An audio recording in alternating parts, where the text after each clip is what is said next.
Our next speaker is Dr. Del Miles. Del is the manager of veterinary research and consulting services. I think Del, obviously well known, but I'd just like to state that he's been recognized with awards, outstanding awards from ABP twice in his career. He's also a past Consultant of the Year with the Academy of Veterinary Consultants. But I think, Del, I think one of your major contributions over the years is that you've mentored so many of us as in so many things that I think you really brought the status of veterinary medicine a very long way. So with that, Del, interesting what you have to say. Thank you.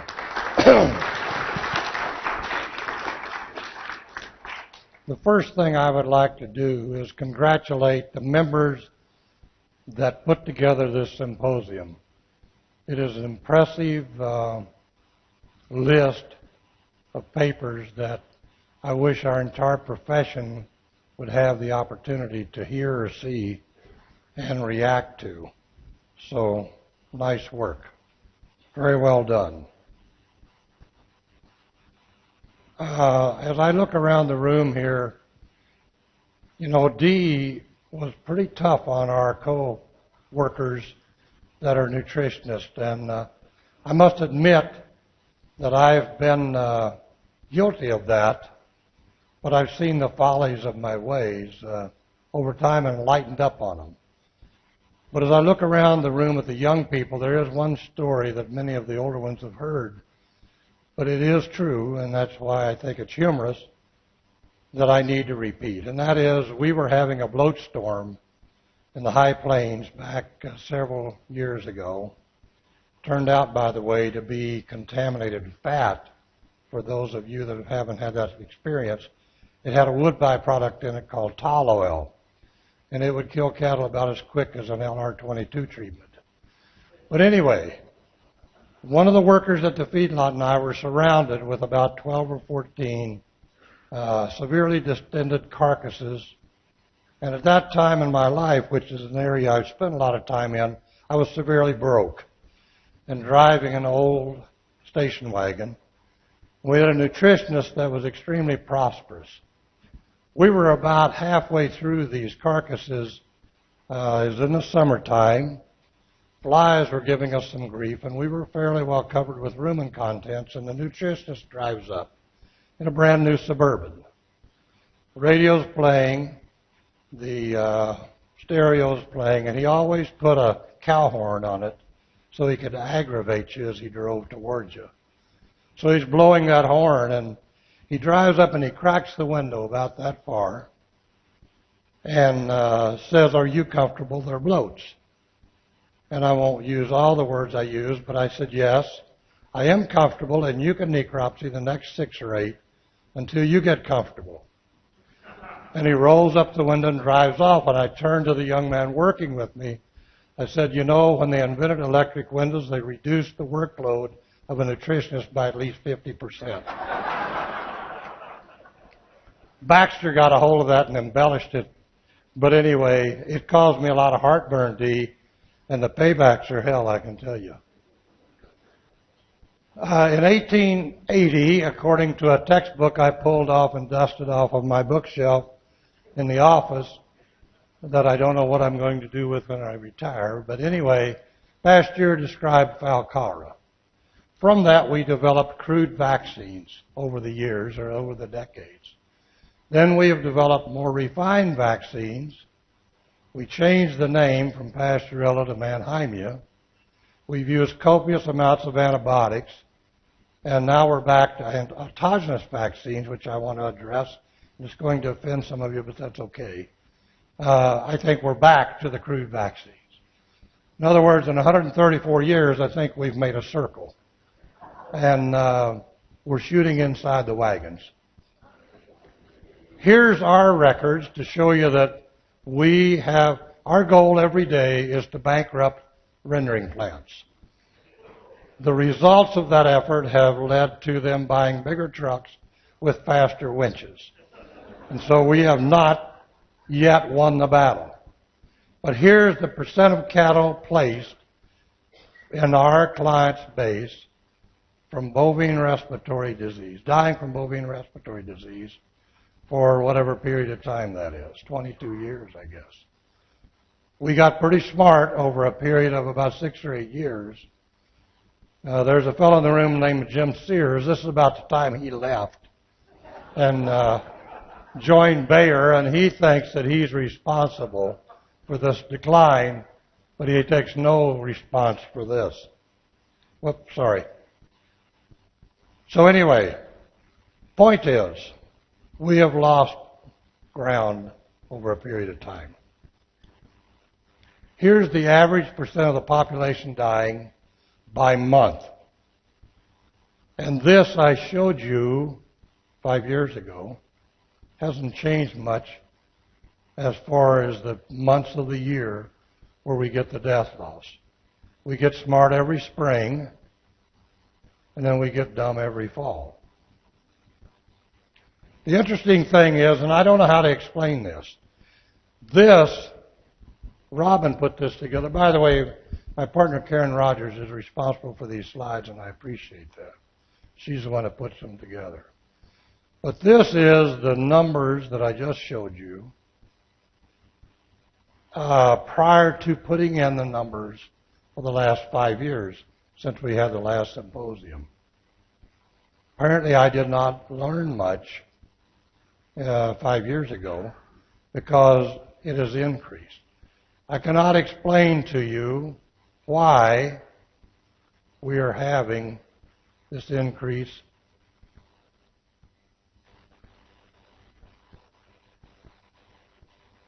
No, that's okay. I'm just incoordinated. And I've had a medical episode about 2 months ago, so now I have the shakes. We'll see what happens on next. But anyway, I can't explain why this increase in those months. And I've looked at it and thought about it and run it by some people. I would be open to any input that you might have. I know we've had an increase in acute interstitial pneumonia cases. And that occurs primarily in the months of May through about September. So that's a contributing factor. I know we're feeding cattle longer. That may be a contributing factor. I discussed with the nutritionist that we are using higher energy density rations, but they contest me on that, and they could be right. I have not gone back and looked to see. But anyway, we've not gained any ground. Now then, here's something I want to show you to get you to think about what you do on a daily basis. This falls into the category, I lost the email, but I had one of my nutritional friends, as we were discussing an issue one time, send me an email that I truly intended to keep, and I lost it with transitions of computers. But in there, he made the statement, instead of using flawed deductive logic such as you're using, we need to use the science. And this is an example of my flawed deductive logic. We have positive data from several trials from a Mannheimia hemolytica vaccine. In Holsteins, we see Maltosida. So my flawed deductive logic was that we need to include that antigen in our vaccination program. And Bruce Hoffman, who I think is in the room, was a part of this fray, but I'll take the blame for it. So we included that in our program. And we did about 10,000 calves, and we randomized, we did about 10,000 calves just because I thought it was the right thing to do. We included 2 antigens instead of 1, and did not like what we saw. And I told Bruce, I think we need to do a study because it looks like we've lost ground. So we did. So we took 900 calves. We were getting 900 calves a week into this feed yard. We randomized them to 3 different treatments. Negative control, no Mannheimia vaccine. Brand A, which had Mannheimia and Pasteurella maltosida. and brand B. And I want you to see what we did to death loss. So, not believing that, obviously we needed to rep it, because I operate with applied science. If it fits my bias, I apply it. And I couldn't believe that, neither could Bruce, so we repeated it. Okay? So, it didn't look good enough, so we repeated it again. So, we took that information to the chairman of the beef division of this company, and I laid it in front of him, and I'll never forget his comment, and I want to share it so that you might embed it in your memory. I showed it to him, and this guy is very intense, and if you can't show him something in 2 paragraphs, you might as well pass. So I had it reduced down to a chart. I said, you may want my resignation. He said, why is that? I said, I've killed a lot of cattle for you. And he said, I see the numbers, I know that. But I said, these I killed by using too much instead of too little. And he looked at the numbers quickly and pushed the paper back and said, I don't want your resignation, but I have a novel idea. In the future, let's do the study and then implement the practice. I think that would apply to a lot of us. Now, to address autogenous vaccines, this would not apply to cow-calf herds, because I don't know. It would not apply to closed herds of swine, because I don't know. And it wouldn't apply to dairies, probably. But I am really puzzled by the fact that we are seeing an increased use of autogenous vaccines in feedlots. And the reason I'm puzzled is this. I looked this definition up, and Karen asked me what I got it from, and I went online and picked it up, and I just repeated the words. So it's out of somebody's dictionary. But it is a vaccine prepared from cultures obtained from a specific lesion of the patient and used to immunize him, sextus, I'm sorry, but that's what was in there, should be, or her, against further spread and progress of the same organism. Now, how can we as a profession justify autogenous bacterial vaccines in a feedlot setting if that's the definition of it? Is it logical or effective to culture 1 lung? We treat 100 calves, we lose 10. We culture the lungs from 1, and from that, we make a vaccine. This calf may have been from Alabama, and we make a vaccine to inject in the group of calves that arrive from Texas several weeks later. I'm truly puzzled by what we're doing as a profession in this area of BRD. I have not seen any results of any control studies with autogenous vaccines, and I submit to you, and this embarrasses me for our profession, that it is EMB, okay, but it's economic-based medicine and not evidence-based medicine. I would ask you to think about that. Here's another thing, and maybe this is not a factor. When we went to the manufacturers after that Holstein study and said, why, the response we got from one of them was, it's due to high levels of endotoxins that occur with the Maltasta fraction. I don't know if that's right or wrong, because we failed to retain samples of that serial number from those 2 vaccines and have them checked. So I don't know. But here is the endotoxin levels on a couple of Pasteurella hemolytica, Mannheimia hemolytica vaccines that are presently on the market. Does that make a difference? I don't know. But I do wonder this.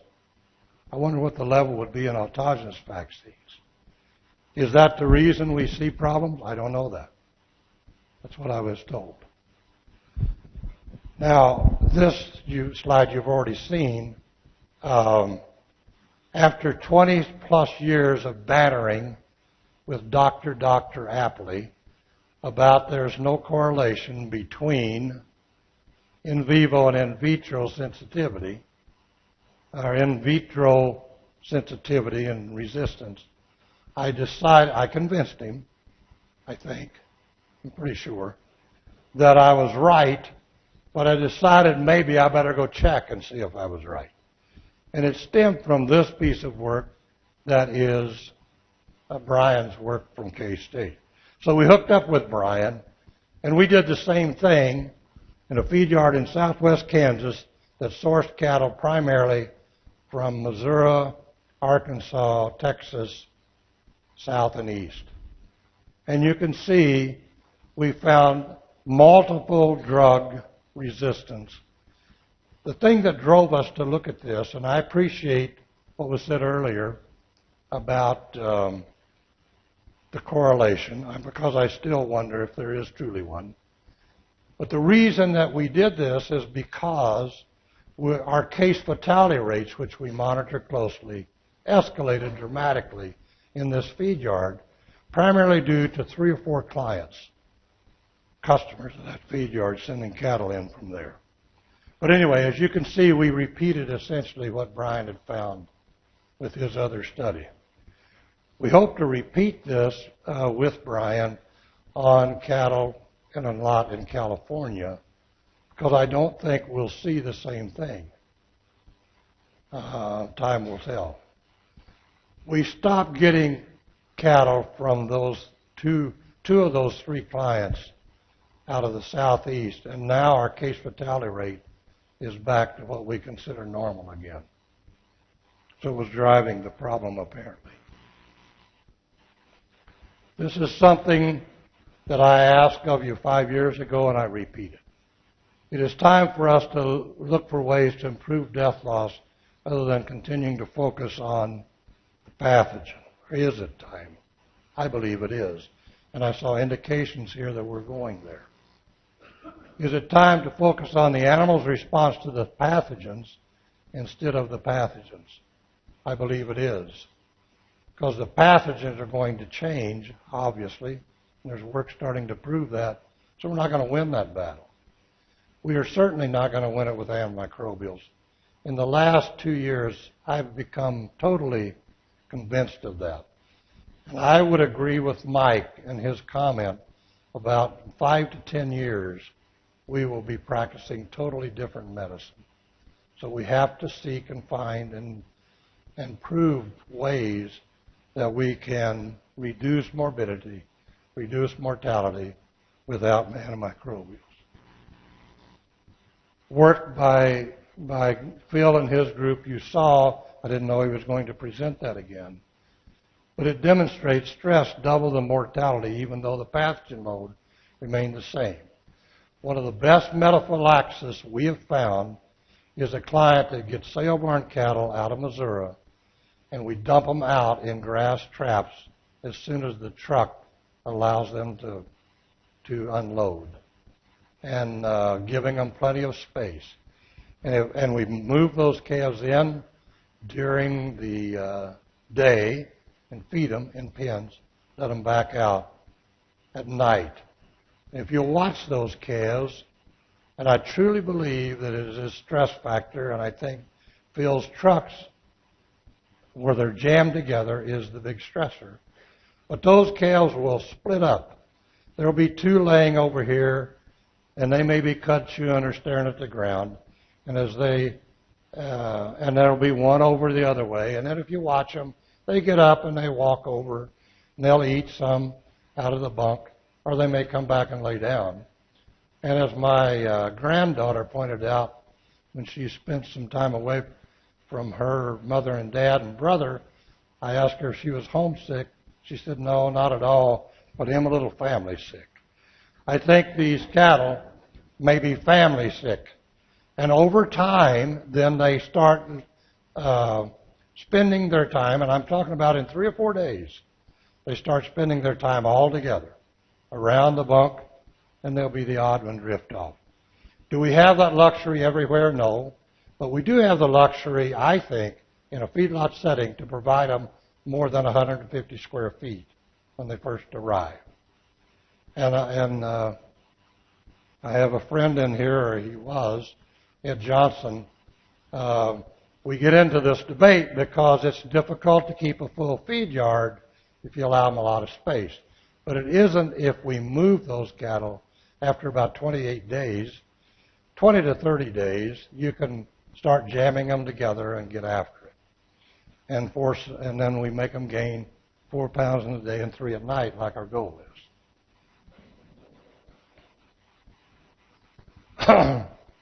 Instead of focusing on the 10 to 50% morbid cattle, which we have done all of my professional career, 40 plus years, should we focus on the 50 to 90% that are not morbid and determine why they stay healthy under the same environmental conditions? We have a feedlot that's working with this group, and you pull 2 negative controls when they sample a calf that's morbid. Is that the protocol? Because I have not studied it. On your giant BRD study that you're doing. 1. So you pull the morbid animal, and then just 1 more is standing by. I think it's a great idea, and see what's going on with that animal. I think we should do more of that in our studies to see what's going on with the normal population. That's it. Thank you very much.